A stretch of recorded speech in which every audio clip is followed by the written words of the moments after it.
It's been days of unending controversy about the appointment of Mrs. Amina Zakari as the acting national chairman of the Independent National Electoral Commission, INEC. But does Mrs. Zakari's appointment have a legal backing in the eyes of the law? Welcome to Question Time. I'm Benga Ashiru. You may also join in this conversation by sending us your comments on our various social media platforms showing on your screen. While the chief electoral umpire says she's got work to do, and so she would like to concentrate on the task ahead in the meantime. She says her terms of contract in her letter of appointment gives her powers to act as the INEC chair, pending the appointment of a substantive chairman. Some critics are saying Mrs. Zakari's appointment in acting capacity is a clear violation of due process. But she says this is not the first time an appointment will be made in acting capacity. It's also been alleged that Mrs. Zakari's perceived relationship with President Buhari makes her appointment a gross misconduct. But the acting INEC chairman says she has all necessary pedigree and capabilities to deliver on the mandate as the INEC chairman. Hajiya Amina Zakari, thank you very much for joining us on this episode of Question Time.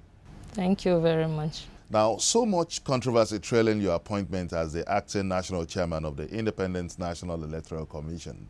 That takes you into the eye of the storm, isn't it? Well, for me, there's no controversy because I've been in the commission. I'm working in the commission. I passed through the Senate screening to become a national commissioner, and by virtue of that, I'm appointed acting chairman in the commission. So there shouldn't have been much controversy. But be it as it may, I have a job to do, and I'm set out to do that job. Some has described you as more or less a daughter to Mr. President. Do you see that as a moral issue? Well, for me, I did not appoint myself, and I would like to think it's not about who you are or who you know. It's about what you can do. And I think my records are there to speak for themselves. I've been a special advisor to assistant to Mr. President Obasanjo, and was posted to the FCT as a Secretary for Health, Agriculture and Social Sciences, and he was a PDP president. And I was appointed by President Jonathan, who was also a PDP president, and I've worked diligently through the years. So I think it's about what I can do, and I think people should watch out for what I can do rather than think of who I am or who I know.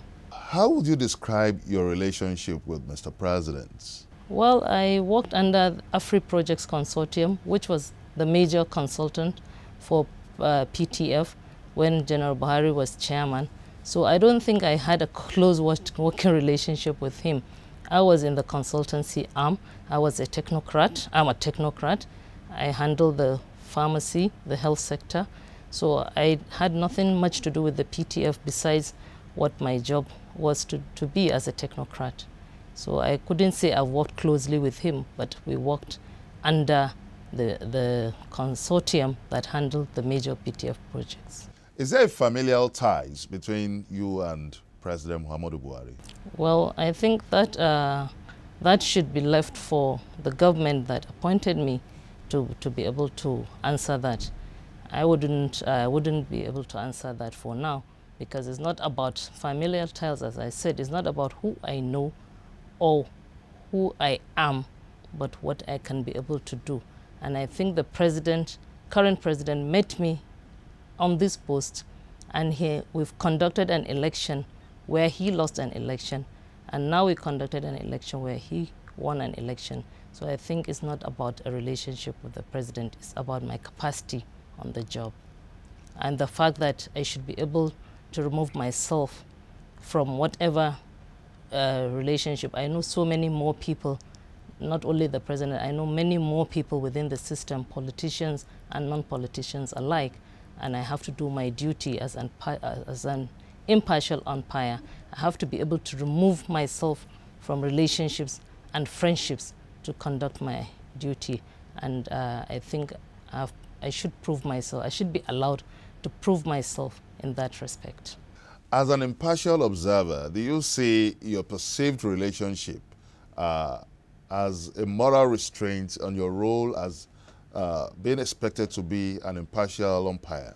I don't think there's any moral restraints. INEC is an independent organization as enshrined by the Constitution, and all INEC staff are aware of that.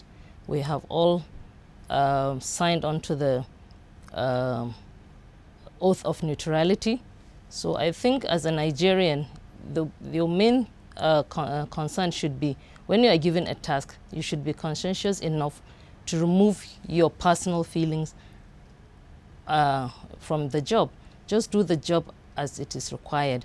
And I think that's all INEC staff are required to do, because we can't remove the relationships we've been born with or the acquaintances we've known before we became INEC staff.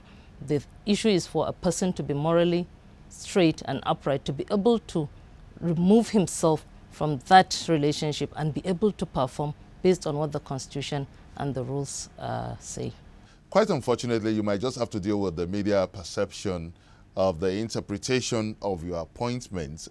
Some have said that it just did not follow due process. How would you react to this?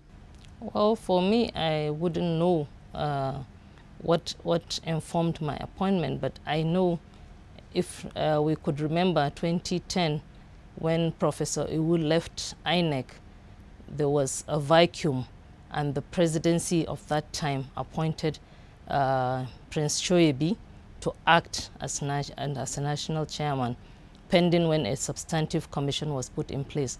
And it's that same Shoebi that handed over to Professor Jiga. So I don't know about due process in this matter. The presidency has had the prerogative of appointing an acting chairman, and I think that might have informed my appointment as an acting chairman. You can join in this conversation by sending us your comments on our various social media platforms showing on your screen.